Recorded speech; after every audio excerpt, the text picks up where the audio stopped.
Bonjour à tous, alors dans cette vidéo je vous propose un exercice donc sur les intégrales issues du concours puissance alpha 2018. Donc le principe, 4 affirmations à chaque fois, vous devrez déterminer si c'est vrai ou faux. Première proposition, l'intégrale de 2 à 4, alors je vais la réécrire un petit peu mieux, intégrale de 2 à 4 de 1 sur racine carrée de x dx, voilà, proposition, est-ce que c'est égal à 4 plus 2 fois racine de 2? Alors, première chose, on peut faire ça de plusieurs manières. L'objectif étant d'être rapide. Si vous connaissez la primitive de 1 sur racine de x, évidemment que ça va aller très vite. Donc cette primitive, elle est assez connue parce que vous savez dériver la racine carrée. Si vous dérivez racine carrée, vous tombez sur 1 sur 2 racine carrée de x. D'accord? Ça c'est en dérivant.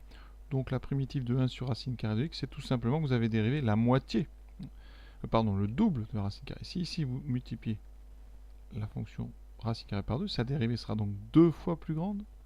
Et donc vous voyez que les deux vont disparaître, il vous restera 1 sur racine carrée de x. Donc, eh bien, si vous voulez calculer l'intégrale de 2 à 4 de 1 sur racine carrée de x, vous allez donc devoir prendre la primitive. On a dit que c'était 2 racine carrée de x. Cette primitive, on doit la prendre entre 2 et 4. On remplace d'abord par 4, ça fera 2 racines de 4 moins 2 racines de 2. Déjà, vous voyez que c'est un moins. Là, on vous propose un plus. Comme on fait une soustraction, il y a de plus fortes chances que le résultat ici qu'on prenne un moins qu'un plus. Ensuite, on regarde. 2 racines de 4, ça fait 2 fois 2, donc 4, moins 2 racines carrées de 2. Et là, on vous propose un plus. D'accord? Donc le résultat qu'on propose est faux.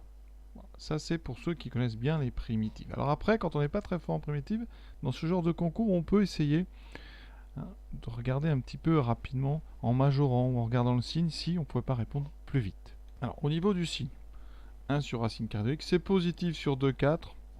Donc, l'intégrale de 2 à 4 sera positive. Ça ne nous donne pas possibilité de réfuter l'affirmation puisque 4 plus 2 racine de 2, c'est positif. Alors, on peut procéder par encadrement. Ce qu'on peut dire, c'est que ici, sur l'intervalle de 4, donc x est entre 2 et 4, la racine carrée, bien évidemment, sera entre racine de 2 et racine de 4. Donc la racine carrée sera plus petite que 2. Donc quand vous inversez, 1 sur racine carrée de x, c'est donc entre ici 1 sur 2 et 1 sur racine carrée de 2. Alors comme vous intégrez de 2 à 4, ici, donc on intègre tout ça de 2 à 4, on a le droit d'intégrer une inégalité. Alors je vais peut-être faire ça à côté. Donc ça voudrait dire que vous auriez l'intégrale qu'on cherche, qui est entre l'intégrale de 2 à 4 de 1 sur racine de 2 dx et l'intégrale de 2 à 4 de 1 demi dx. Alors, il faut savoir que l'intégrale d'une constante, c'est tout bête à faire. Graphiquement, vous intégrez une fonction dont la courbe est horizontale, donc vous allez juste multiplier 1 demi par la largeur de l'intervalle. Donc ici, c'est pour ça que si on est assez bon en intégrale, ça fait 1 demi fois 4 moins 2, 1 demi fois 2. Si vous n'êtes pas persuadé, eh bien vous trouvez une primitive. La primitive de 1 demi de x, c'est 1 demi. La primitive de 1 demi, c'est 1 demi de x. Donc vous aurez facilement ici 1 demi de x entre 2 et 4. Et donc quand vous remplacez par 4 pi par 2, vous aurez 1 demi fois 2. Ensuite, on a donc notre intégrale qui sera plus grande que 1. Et par contre, plus petite que la même chose. 1 sur racine de 2 fois 2. D'accord? 2 sur racine de 2. Alors on va comparer avec ce qu'on nous propose. On se rend très vite compte que comme 2 sur racine carrée de 2, en multipliant en haut et en bas par racine carrée, c'est un nombre que vous connaissez sous une autre forme, c'est 2 racine de 2 sur 2, c'est en fait racine de 2. Et bien racine de 2, vous voyez bien que ça n'est pas égal à 4 plus 2 racine de 2. Donc le résultat ici qu'on vous propose est plus grand strictement ici que 4 plus 2 racine de 2. Donc l'intégrale ne peut pas être égale à 4 plus 2 racine de 2. Alors ça c'est un petit peu complexe et donc dans le même ordre d'idées, ce qui peut marcher c'est des majorations mais vraiment très fortes tout de suite. Vous remarquez, on est sur l'intervalle de 4. Donc quand vous calculez 1 sur racine carrée de x, bon, vous pouvez remarquer tout de suite que c'est plus petit que 1. D'accord? Donc l'intégrale de 2 à 4 de 1 sur racine carrée de x dx va être plus petite que l'intégrale de 2 à 4 de 1 dx. Comme je l'ai dit, une intégrale de 1, graphiquement, ça veut dire que vous avez une horizontale, hein, voilà, de 2 à 4, et donc comme l'air va correspondre à l'intégrale, vous aurez donc la largeur qui fait 2 fois la valeur de votre constante. Donc ici, cette intégrale, elle vaut directement 2.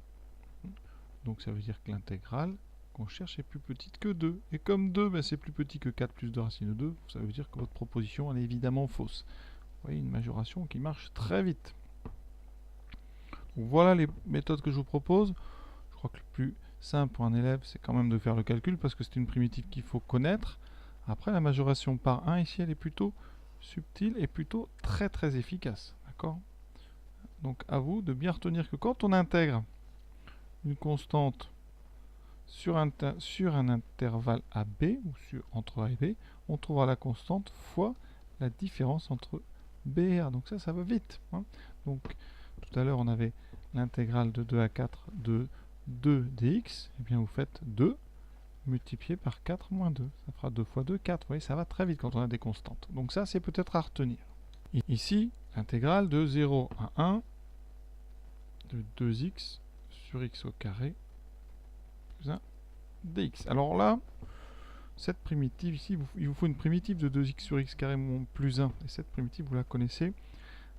Si vous remarquez, en appelant u de x, x carré plus 1, u', ça sera 2x. Donc, ce que vous avez ici, c'est l'intégrale de 0 à 1 de u' de x sur u de x dx.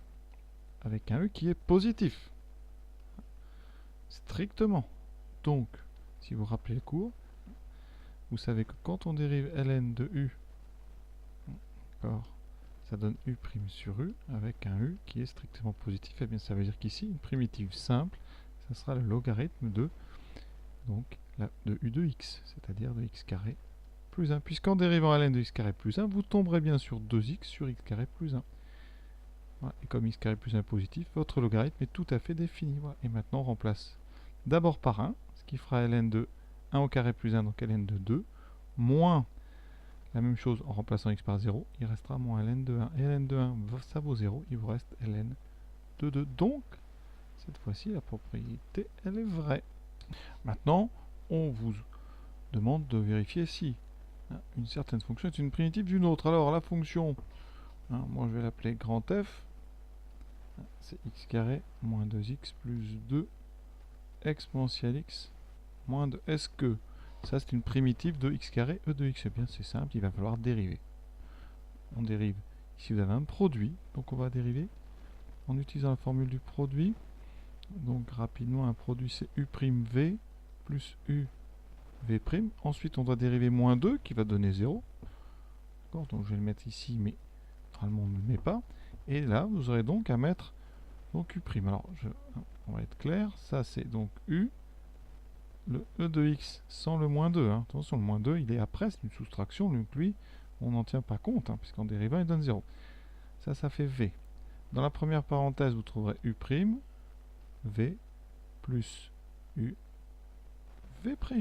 Donc rapidement ça donne la dérivée de x de 2x moins la dérivée ici, moins 2, fois v e de x plus u, donc x de moins 2x plus 2, fois v', qui est tout simplement e de x. Voilà. Maintenant, qu'est-ce qu'on peut faire?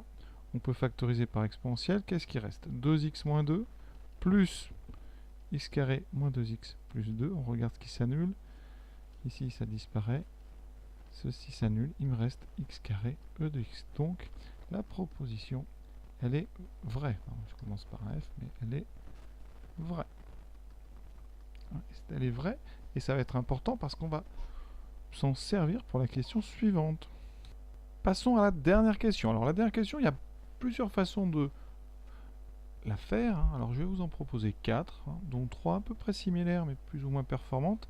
La première qui vient à l'esprit, en fait, quand on est un élève, c'est d'utiliser la question précédente. Quand on calcule l'intégrale de 0 à 1 de x de x, c'est une fonction qui n'est pas facile. La primitive est difficile à trouver, mais vous avez fait le travail dans la question précédente. Une primitive de x de x, vous venez de le dire. Si vous avez fait la question précédente, eh bien, c'est x2 moins 2x plus 2, le 2x moins 2. On peut très bien se passer du moins 2, parce que si on enlève le moins 2, on a quand même une primitive puisqu'en dérivant, le moins 2 disparaît. Donc ici, vous allez vous en rendre compte, quand on remplace d'abord par 1, donc dans notre première parenthèse, vous aurez donc 1 moins 2 plus 2 fois E1 moins 2, et dans la deuxième, on va remplacer par 0, ça fera 0 moins 0 plus 2 E0 moins 2. Qu'est-ce qu'on remarque? Ici, donc, les deux s'annulent, il reste E1 moins 2, et dans la deuxième parenthèse, il vous reste 2 fois E0, donc 2 moins 2. Il me reste donc, ici, les deux s'annulent, il reste E moins 2. E moins 2, hein, c'est à peu près, alors E c'est 2,7, donc ça c'est à peu près 0,7. Donc l'intégrale qu'on cherche vaut à peu près 0,7. Or, 3E moins 2, bon, ça fait 3, à peu près 3 fois 2,7, donc 8,1 moins 2, ça fait à peu près 6,1. Donc, comme cette différence de 0,7 est vraiment largement différent, la proposition elle est fausse. Donc voilà. Donc ça c'est faux. On peut faire ça aussi par encadrement. Alors 3 encadrements possibles. Tout d'abord, on est sur, à chaque fois, vous êtes sur intervalle 0,1, puisqu'on intègre de 0,1. Sur cet intervalle, x carré, il est plus petit que 1, vous le savez. Donc, ça veut dire que x carré e de x est plus petit que e de x. Et on a ici donc plus qu'à intégrer sur un segment, donc on intègre sur 0,1. Donc c'est-à-dire que l'intégrale sur le segment 0,1 de x de e de x dx va être plus petite que l'intégrale de 0,1 de e de x dx. Et cette intégrale ici, eh bien, on va l'évaluer. Alors elle est facile à calculer parce qu'une primitive de e de x, vous en connaissez une, c'est e de x. Voilà. Et donc on remplace par 1, ça fait e de 1 moins e de 0, ce qui donne e moins 1. Alors maintenant on va évaluer. E moins 1, c'est donc 2,7 moins 1, c'est à peu près 1,7. Donc ça veut dire que vous venez de trouver que votre intégrale doit être plus petit ou égal à 1,7. Donc elle ne peut pas être égale à 3e moins 2. Voilà, donc une première façon de le déterminer en majorant x carré par 1. Autre majoration possible, l'exponentiel qui est croissant sur 0,1, on sait bien qu'il est plus petit que l'exponentiel 1, donc que e sur 0,1, toujours. Donc en multipliant par x2 qui est positif, j'obtiens ceci, x de e. Donc l'intégrale qu'on cherche va être plus petite que l'intégrale de 0,1 de x carré fois e dx. Alors évaluons cette intégrale.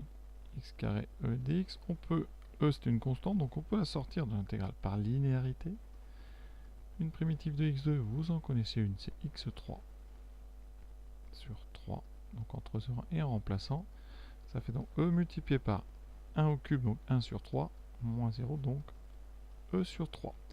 Bilan, votre ici intégrale, celle qu'on cherche, est plus petite que e sur 3. Donc, pareil que tout à l'heure, e sur 3 étant strictement plus petit que 3e sur 2, votre intégrale ne peut pas valoir donc à peu près 6,1 en étant plus petite que e sur 3, parce que e sur 3 ça fait du 0,9 à peu près, 2,7 sur 3. Et comme précédemment dans ce sujet, on va faire une grosse majoration aussi, x carré e de x, évidemment, x carré est plus petit que 1, e de x est plus petit que e, donc ça c'est plus petit que 1 fois e, donc plus petit que e, d'accord? Donc l'intégrale de 0 à 1 x de e de x sera plus petit que l'intégrale de la constante e de x, et l'intégrale d'une constante, c'est facile ça, on répète, quand on intègre une constante, on peut trouver une primitive facile qui est e, la constante fois x, et donc vous aurez e multiplié par 1 moins 0, la constante multipliée par la différence entre la valeur du haut et la valeur du bas. Ce qui veut dire qu'ici on trouve e, donc votre intégrale sera plus petite que e, qui vaut à peu près 2,7, donc encore une fois, ça ne peut pas être plus petit que 2,7 et valoir ce qu'on nous propose qui est à peu près 6,1, donc d'autres raisons. À vous de choisir un petit peu. Vous voyez que les grosses majorations, ça fait 2 fois qu'elles marchent dans le même exercice, donc à retenir. Et pour conclure, je répéterai encore une fois, vous avez vu, on s'est servi plusieurs fois de l'intégrale d'une constante. Donc j'avais donné la formule, je la rappelle une fois, quand on intègre une constante sur un intervalle, donc sur a et b, l'intégrale de cette constante, eh bien facilement, on arrive à montrer que c'est la constante multipliée par b moins A. Et ça peut être très rapide et très pratique. Voilà, j'espère que vous avez bien compris tout. Je suis rentré un petit peu dans les détails, mais c'est le but, hein. Voilà, à bientôt.